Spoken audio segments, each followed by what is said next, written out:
Okay, this lovely person here is the wonderful Martina. She's the managing director of BFG, Blockchain Founders Group. Can we give it up for Martina? Yeah, Martina. Girls just don't do that. Yes. That is a phrase you have heard many times. Girls don't do that. Girls shouldn't do that. Talk to me about how you ended up in a boys' school. Yes, I ended up as a Catholic girl in a Protestant boys' school. That was the first time I heard girls don't do that. Then I studied Catholic theology. Girls don't do that. Then I played the double bass. Girls, because that's hard to carry, that big double bass. Yeah. Yes.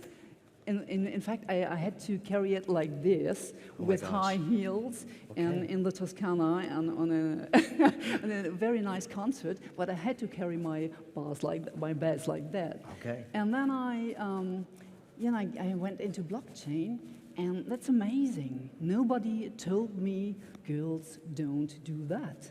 So that's why I'm here today, and I'm very keen to present you the other ladies with their impressive bias. And I must say, it is quite unfortunate that this is the only time that we have strong female representation on the stage, but I think we all agree that that should change, and it could. I cannot understand why women cannot be in blockchain. There doesn't seem to be an issue with that, and that's what we want to talk about. Why aren't there more women in blockchain? So, with that, can we please give a warm applause to our panelists as they come up on stage?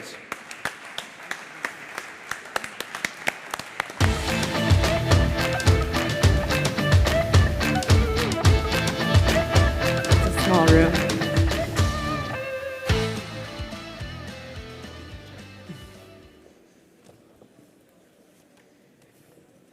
So, good morning, Vaduz. A very warm welcome from our side to the audience here in Vaduz, and also to all those ones who are connected with us on our streaming lines today. I hope everybody had a good trip to Liechtenstein and is not too much in need for a coffee break after the speech of Joachim. I can imagine everybody's a bit exhausted. I took this panel over from Mary Silverstein from New York. She must be an amazing woman, and I'm very unhappy that she can't be here today. She went ill, she fell ill last week, and I'm sure she's watching us today or will be another day. So let's have a greet for her and get better, Mary. Hope to see you next time. Our topic is women in blockchain, not literally, of course. Just to give you a short guideline, I'd like to touch in our discussion these 4 points. First, on the personal experience of my dear guests, the percentage of women in blockchain, the role of women in the big and fast digital transformation of our days, and last, the ongoing discussion, is blockchain a chance or a danger? Women in blockchain, I mean, looking at the 4 of us, this is not a topic for a sci-fi author or for doubters. We are here, we are strong, we are live, and we can't wait to talk. I'm so glad the organization invited 3 extraordinary women, and so I'm convinced we would miss the best if I would introduce them. So let's introduce yourselves, please. Come on, Emma, you traveled yesterday from Canada. Please go on. What are you doing there? Yes. Hi, everybody. My name is Emma Landriault, and I am working as a product lead, senior product manager at Scotiabank. This is one of the key institutions in Canada, and I'm leading their blockchain and digital currency practice. Prior to that, I spent time consulting actually in the EMEA region, working as a blockchain for banking subject matter expert. And so my experience has largely been around advising incumbent banks on applications of blockchain from the functional, business, and technical perspectives. Happy to be here today and to engage in this lovely ecosystem. And please, can you tell us a bit how you came into blockchain, Emma? Yeah, so it's funny, I actually had a bit more of an unconventional entry into the space. I came in from an academic perspective, and in fact, I was working at a fintech startup at the time, and I was finishing one of my degrees in university, and I found a book called A Blueprint for the New Economy by Melanie Swan. She's a researcher, or at the time was a researcher at UCL's Center for Blockchain Technology, and it was the first time that I'd ever heard blockchain laid out really as just a new transparency-driven network. And all we were really doing in this type of network was moving data in a more transparent, immutable, and consensus-focused fashion. It decoupled asset trading, it decoupled currencies, and it was really laying out the argument that this is a network to underpin Web 3.0 and the fourth industrial revolution. And that was the moment that I like to say I became a believer and ultimately dug deeper and really believed in this technology and the applications it could bring for bringing transparency, financial inclusion, and democratization to the world. And so I dedicated the rest of my career into that space to date. That's fantastic. And just a short side note for all of you who are writing in blockchain and are sometimes frustrated that the technology is moving on so fast that your book is already outdated when it's finished. Please go on. If you see Emma, it's worth it, Yeah. So next, thank you, Emma, so much. And next is Tanya. You're from Canada too. Please introduce yourself. Well, this is not my first visit here. I've been here a few times before, and I'm very grateful to be back. I'm Tanya, I'm from Canada, and I'm a lawyer. I've also been a trade negotiator. I'm a founder. I've been the general counsel of a publicly traded crypto miner, and I sit on publicly traded company boards working in the metaverse and in blockchain space. I advise a number of projects in this space as well, token projects I'll talk about a little bit later today. And right now I have co-authored Bill C-249, which is in front of our parliament, advancing blockchain and digital asset study in a nonpartisan way. So I've been active in this space for quite some time and very, very dedicated to it. Very nice. Thank you so much. And last but not least, Lexi. Hi, I'm Alexandra Kolossov. I'm the SVP of Crypterns. Crypterns is an up-and-coming platform which you can think of as the LinkedIn of blockchain and cryptocurrency. So to find talent, and we also bring in the educational side to build talent. And we have an elite alliance partnership where we have a retreat every year of the biggest companies in this industry. So go check it out on crypterns.com. Then I'm the Executive Vice President of Planthold Advisory, and we work with traditional and and digital companies, and we find solutions. We connect dots. We have a very big Rolodex, and we make you grow. We elevate your brand. I'm as well also the Director of Marketing of Live Stuff Media, which is a podcast platform. Yeah. Wow, 3 extraordinary women, 3 outstanding careers. So are you ready to take off a rain of questions among you? So I think I will do that because hopefully it triggers some interesting stories of you. Because I think the most wonderful thing you can bring in today are your personal experiences, just to encourage other women to be like us. What experiences are behind those impressive careers? Did your gender play a role in your career? And would your career have been different if you were a man, Tanya? Oh, you put that one on me, Starting Martina. What experiences behind my career? I decided at a young age I I didn't care about gender at all. I wasn't worried about it. It certainly wasn't a limiting factor. I've never had my gender as a limiting belief. And I just went for what I was interested in. I started focusing in on technology before we were even using technology in university or school. I remember going through law school in the UK and writing everything with pencil and paper and thinking, this is ridiculous. But nevertheless, that was the time. I remember even after law school thinking, I want to go and do digital things. And every law firm said to me, you know, we don't have a digital practice. You'll never have work in a digital environment. And I thought, no, I don't believe you. You're not seeing the future. It's coming. And so I kept going and going and going. And age was probably more my issue than gender. I had a lot of sort of, what does this young kid know? And what does she think she knows? And she knows nothing. And yet, very early on, I started making very significant wins. I started focusing in on peer-to-peer technologies. While still in law school, I launched one of the largest class actions in the world against the record industry, and it won for unpaid royalties. And then I started thinking about how we could use technology and metadata to stop the inconsistent treatment of people's money. And I looked at it from a very different lens. I wasn't thinking at all about banking at the time. I was thinking about payments to musicians, and there it began, and that was in the very early 2000s. I continued on, and I thought, you know, I'm not put off by anything. Let's take on another big system.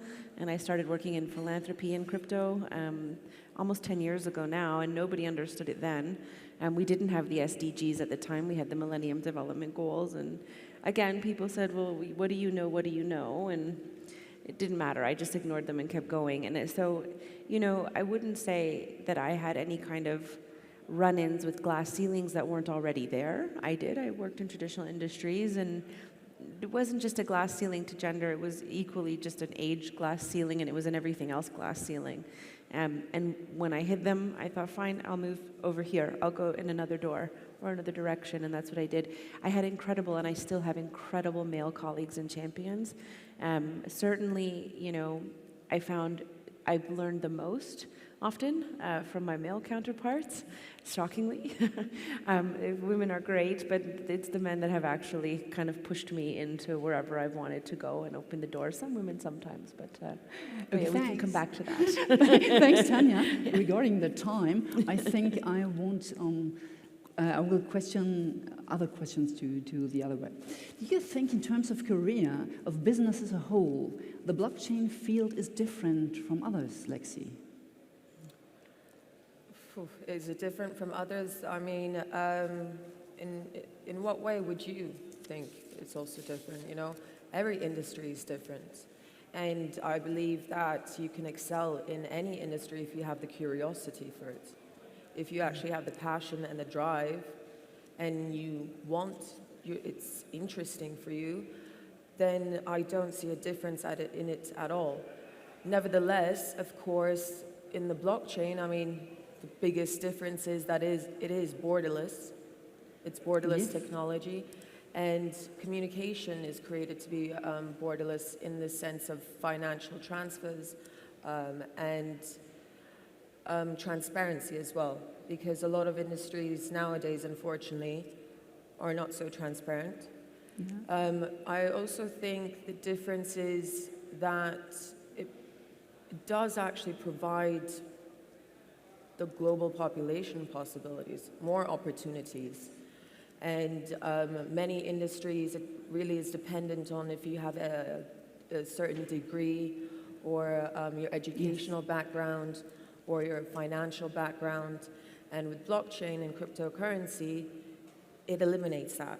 You can actually grow by yourself, and you can grow with your curiosity, and you'll meet equal people like that in the industry via just your laptop as well, you know, and not just lovely summits like this, but also just, just asking questions, and that's what I think. Thank you so much for that point. I think this is really encouraging. And let's go on. Counting the noses out there, I don't see so much women. I tried to figure out how the percentage of women in blockchain is, and it always came to me women in crypto. So we have a banker over in here. What do you think are the reasons that is that there is a so small percentage of women in crypto?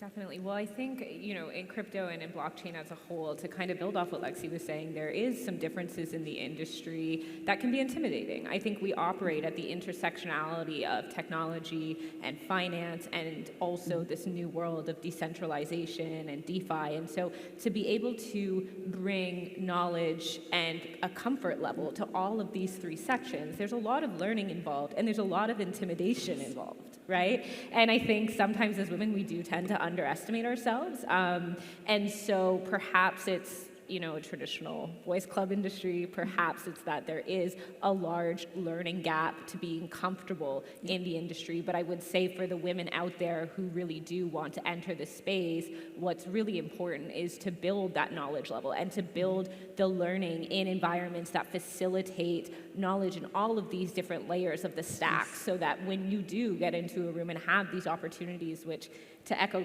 Tanya, comes a lot of the time from both men and the women in your lives and the champions in your lives, you are able to back it up with that knowledge and the curiosity and the authenticity that you bring. And I think that that's for every gender, right? It's genderless, but it's just being able to speak and have a level of hard skills that back up your entry in this room. Yes, and I found that also for investors, there are also just a percentage of 14% female, and the statement was more female investors would strengthen the crypto ecosystem. Can you tell us something about and actually there's some really interesting studies about male versus female investors and females tending to take less risk in investment, and perhaps that's what we need as we've seen lots of volatility in the crypto space. And so I think that part of the investment in the crypto space and bringing different profiles in is that we build a more diverse ecosystem and we build more diverse investment strategies and portfolio strategies that ultimately will test all sorts of new concepts, because we are investing in a market that's so volatile. In a way, it acts a lot more like a commodities market, right? And so you want to be able to take some of these aggressive approaches and to try all sorts of different investment strategies to see, what's going to stick and what's going to work, and what kind of new innovations we can actually find in the security side of the business as well. So again, it's about learning. It's about having women in the room and to feel comfortable engaging with all of the new sets of workflows that crypto investing takes, from setting up wallets to understanding decentralized exchanges, and just ensuring that we as women in our space are facilitating these conversations and these learning opportunities, and anybody in the spaces, right? And not afraid to kind of go out and to mentor and to help women enter the space. If I may also, to build on this, although 14% are investors, it's still not enough, but the reality is the investments are only going into maybe 2 to 3% of women-run businesses, which is a very real problem. When you are constantly funding male-only teams, you're only actually solving one set of perceived problems and solutions. And they're envisioned from one perspective, not a rounded perspective. And therefore, the reality is the scalability and success of all of these solutions is actually quite myopic and very, very limited. So you're not going to have the returns. I think that's part of the reason why we continue to see a lot of money go into these projects and they completely fail, because they're really only solving a problem that's relevant to an incredibly small subset of only one side of our entire population.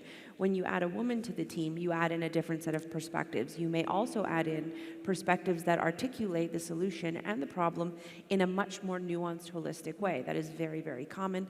Women also will de-risk your investment significantly before they even ask you for more money. So the asks are generally smaller, which is unfortunate. They should be bigger, but they're generally smaller. The projects are generally far more de-risked, and the opportunity for success is also generally much higher. So we aren't seeing the money flow into the female companies. This is a significant issue, not just in crypto. It's across technology investment at large. But I will say, if there's a point of frustration I have, that is the point of it. And I do really think smart capital will start to make better choices in how it's investing. Because if we haven't learned anything yet, we should have learned that if we only invest millions and millions and millions of dollars into male-only teams with very myopic perspectives of problems and solutions, we will continue to have the millions and millions and millions of dollars of losses and failures. So, like, please, if anybody is actually really, really, really taking all of this in, please put money into teams with female leaders and female founders, female CEOs, not just female in marketing. Please put the money into women as well. The returns should is not as much advice, but should be higher and better. Really Thank you for letting me rant. Really good statements. You see, I went on with my questions. My last statement is, with blockchain, there's a change everywhere. We are able to connect at many levels in a secure way to make the world a better place for everybody. Do you agree? Tanya? Yeah, I agree, of course. I agree. I just spoke so much, so I think I should share. I certainly agree. Come and see me later today, and I'll tell you more. Pass it over. Lexi? I agree, as long as we keep it also to an ethical standard and to a moral standard, because due to not being able to have global regulations in this industry, I find it can maybe be and end up being used against actually what the good of the technology can be built for. And that is genderless and borderless, transparent, and also possible everywhere. Everywhere where you are. You can also, you know, even if there's no Wi-Fi, you can send as a company, as a representative over to the unbanked rural areas, you know. Have a representative there, help them out, you know. There are many opportunities within charitable cases as well, because usually around only 70% or 80% of your money goes to the charitable cause. It goes to asset management. That is a fact. But through blockchain and through the transparency of blockchain technology, it goes directly to the cause. And that way we can actually make a better world, because we can secure our finances and we can secure that our technology is being used correctly. Thank you for that. Thank you. And last point.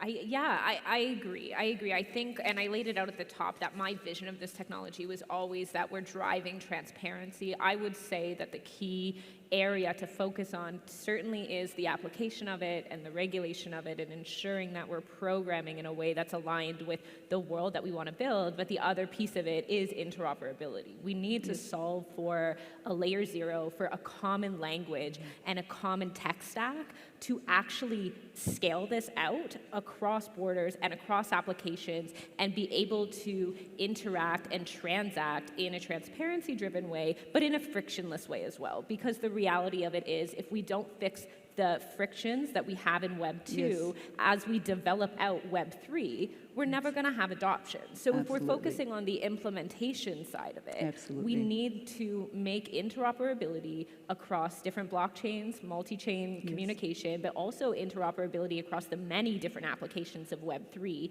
the central thing that we are solving for, and then building in a composable stack for solving for the other bits that are going to enable things like financial inclusion, like offline payments, or the other sets of features that we would need. But I think that, yes, this is the picture that we paint with this, but if we're looking at current state, there's a lot of gaps to fill. And I hope that many of the people in the audience and listening today are going to be some of the innovators and investors who are focused on filling these gaps.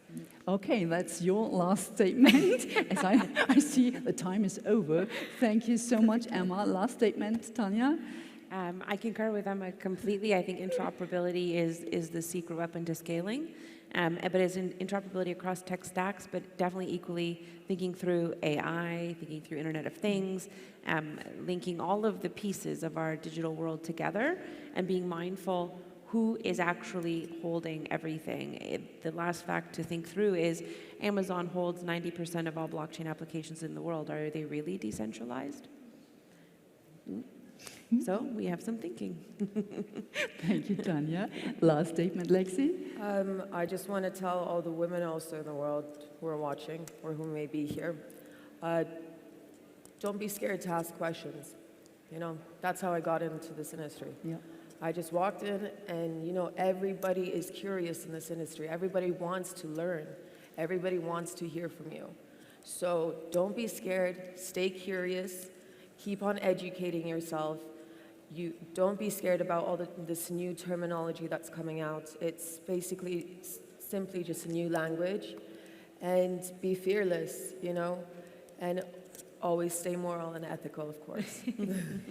Thank you so Thank much, you. ladies, Thank you, for coming here and sharing your experiences with us, for your statements, for your soul, and for your energy that flows around. Thank you so much. Thank you.